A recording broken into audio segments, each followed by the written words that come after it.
The storm outside was biblical. Lightning cracked, illuminating the rain-streaked windows of the old Victorian house, and thunder rattled the very foundations.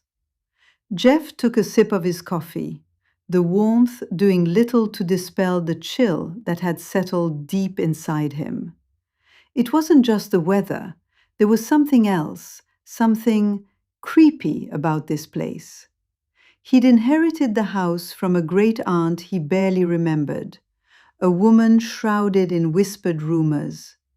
They said she'd been eccentric, a recluse who dabbled in the occult. Jeff had dismissed all this as small-town gossip, but ever since he'd moved in, he couldn't shake the feeling of being watched. The house itself was a character.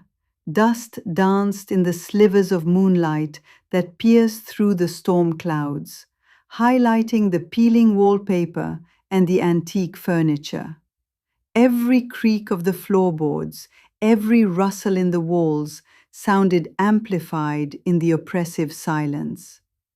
He glanced at the old radio sitting on the shelf, a relic from a bygone era.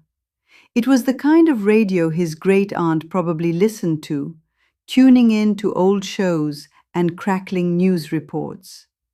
He tried turning it on earlier, but it only produced static, a cacophony of white noise that grated on his nerves. Then the lights flickered. Jeff frowned, setting his coffee down. The storm must be messing with the power grid. He reached for his phone to check the weather forecast, but as he did, the radio crackled to life, not with static, but with a faint, distorted melody. It sounded like an old lullaby, the kind a mother would sing to her child. Jeff froze, his blood turning to ice. He hadn't touched the radio. He hadn't even been near it. The lullaby grew louder, clearer, filling the room with its eerie sweetness. And then a voice, barely a whisper, cut through the melody. "Jeff," it breathed, "help me."